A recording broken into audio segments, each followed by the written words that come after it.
Hey, what's up, House and Epic? We are here.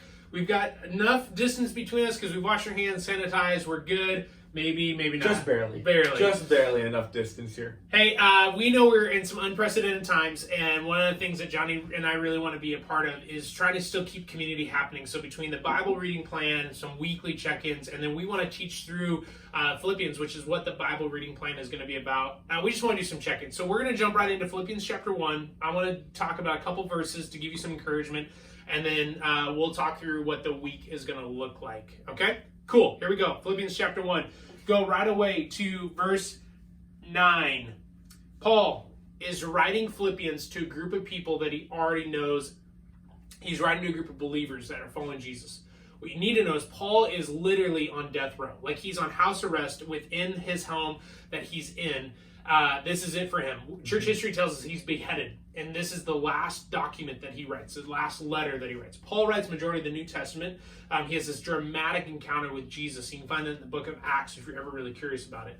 But Paul writes this. He says, "And it is my prayer that your love may abound more and more with knowledge and all discernment, so that you may approve what is excellent and so be pure and blameless for the day of Christ." Pause for a second. Paul's writing this group of believers, and he's saying, it is my prayer that your love, how you care, that love that you have from Jesus may abound more and more with knowledge and discernment. Knowledge of how to live it out. Discernment of how to do what? So that you may prove what is excellent and be pure and blameless for the day of Christ, filled with the fruit of righteousness that comes through Jesus Christ to the glory and praise of God. One of the things I love about Paul's writings is so much about it is about people, about how you live with Jesus for others. And the dynamic that Paul is talking about is when you have knowledge of who Jesus is and the discernment that God's Spirit is doing in you of transformation, you can do a couple things. You can love really well. You also are able to live in such a way that you're living for Christ. You're living for purity. You're living for what Christ would call us to. And there's fruit of righteousness. There's actually visible evidence of that relationship with Christ. So what does that really look like? I think, and John, I'd love to hear your thoughts, but I think one of the things it looks like is being able to go, man, today, Jesus, regardless of how I'm feeling, regardless of what I'm experiencing, what is it you, Jesus, want me to be aware of? What is it you want me to do today so that I can love well, I can have knowledge and discernment, so I know what's excellent, I know what's pure, I know how to live, and I can show that in my life. That's a difficult task if we're not stopping to go, hey, Jesus, what's up? Like if we're not actually connecting with Jesus and being open to his Spirit talking to us, we kind of just do our own thing, right? Mm-hmm. What do you think? Yeah, I think there's a lot about Philippians that I love, but the fact that Paul is praying not that actions become better, not that mindset becomes more aware. He's not praying that people would sin less or act more church-like. He's praying like, hey, I pray that your love may abound more and more. And this idea of I think sometimes we get a little bit lost of what does it mean to really love those around us. And what does it mean? Especially right now. Oh, especially right now. There's no way to be around people without there being some sort of selfish motive or using all of this to be selfishly isolated or selfishly distant. There are so many things kind of going against us, especially in the past week, that having Paul write a prayer of hey, my prayer, if anything, is going to be that your love may abound more and more. And so just being really asking ourselves, what does love look like in this season? Does love mean a text to a friend or a text to a neighbor of just checking in and see how they're doing? Does love mean keeping our distance? So hey, I'm not going to come and hang out with you. I'm not going to go see my friends today because I love them too much. Does love mean going back to letters and writing letters to people, just that's a good kind idea. of old-fashioned? What does love mean for you guys in this season? It's going to be different. You're at home with your friends, or you're not with your friends, but you're with your family and your siblings, and maybe you and your siblings don't get along, and the fact that you're in a house with them all day now is torture. What does it mean to love your siblings more and more, especially in the season that we're in? And I think when it comes to Philippians and kind of what he's writing, this is what I keep coming back to. What does love really look like going forward. Well, and I mean, we see that in a lot of our students, and we see Ocho serving in a way of love. We've seen this last week, news picked up Anna DeVitas and Bella Gadini driving around to go shopping for elderly. We've seen this with Katie Delphs reaching out and going, hey, how do we support Street Life Mission with the needs that homeless have right now?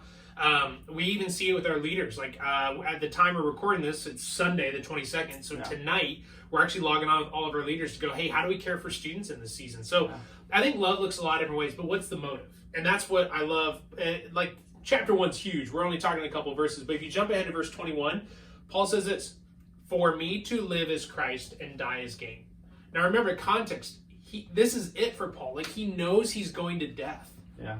But he says, for me to live is to Christ. And that's so much of all of his writings is when you live, you're living for Christ. You're living for the fact that Christ has redeemed you, is transforming you. You're living for Christ's kingdom. You're living for the fruits of righteousness. You're living for the things that Christ says are worth living for.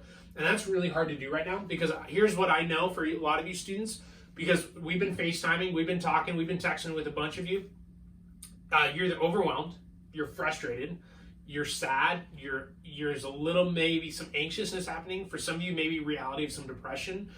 For others, you're excited because you got this feeling of extended spring break and you love learning on your own. Some of you are frustrated with teachers because they can't figure out online teaching portals and others are crushing it. You're frustrated with being condensed around your family, though you love them. You also love your space from them. You also may be really frustrated that the store is out of your favorite ice cream right now in this season. Guilty. Here's what I know. If we're living for us, we're always going to be frustrated, anxious, worried, right? Yeah. But when Jesus allows us to have discernment and we pause and go, Jesus, what do we need to be aware of in this season? As in today, because today's what we have. We don't have a guarantee of tomorrow, but we have today. Jesus, how do you want us to live? And I think that's so, as we go through Philippians, you're going to see this more and more and more. How do you live for Christ? How do you live for the things that Christ calls you to? Here's what you can't do right now. You can't go like, oh my gosh, I can't do the holiness thing. No. It's about transformation. Like Jesus calls subtle changes in us so that we can live for him. Here's what I'd love for you to do. I want you to think about 3 things that you might be able to do. 1, follow along with the Bible reading plan that Johnny has sent out and log in with us. Be a part of community. Take the time out of your evenings. Epic 5-6 on Tuesdays. House on Wednesday, Epic 7-8 on Thursdays. Log in and let's connect. That's the first thing. The second thing is risk maybe FaceTiming a friend to pray for them. Maybe you just need to take the risk of FaceTiming with a friend live. The third thing is I'd ask you to pause in your day and just take 30 seconds maybe and go, hey, Jesus, can you tell me what you're up to in my life? And just pause for 30 seconds.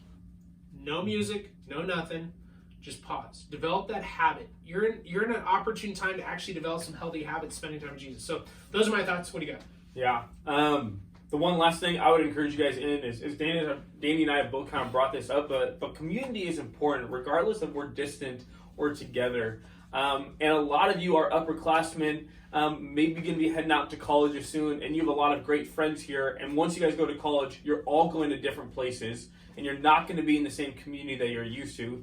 This is a great time to practice doing friendships long distance. It's a great time to practice communication, FaceTiming a friend, sending a text when you haven't talked to somebody recently.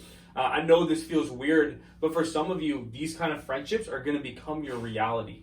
So take this time of a safe environment to fail and to learn and practice being a long distance friend because it's going to go a long way. I know Danny and I both have friends, both of which don't live here in the Bay Area, let alone in California.